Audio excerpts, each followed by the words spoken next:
A pessoa traz um menino já tá por muito tempo em casa, muito preso por causa dessa quarentena, não pode sair, a gente sai escondido. Mas tu tava onde, menino? Você é chata. Oxe, chata nada. Ó, peraí.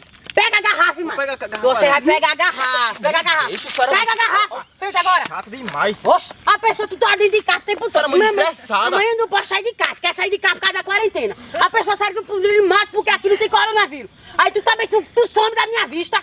Tu tá ficando perto de mim, não pode ficar aqui perto não. Vai, come alguma coisa. Eita. Vai, come bolacha com doce. Tamanho do mundo. A boca tamanho do mundo. Come uma manga verde também, que tu gosta. Tem sal não, já digo logo. Teu tio disse que eu não posso tá comendo Bolacha sal. ruim.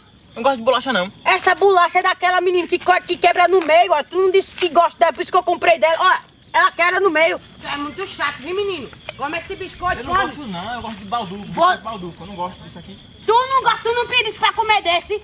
Tu vai comer. Come biscoito, tu vai querer. Você era muito chata, velho. Tu tá me chamando de chata, tu tá me chamando de chata. Pera aí, Vamos embora, pega vamos embora. agora. Ó, vamos embora. Não corra não, que agora eu lhe pego, seu danado. Vem se embora.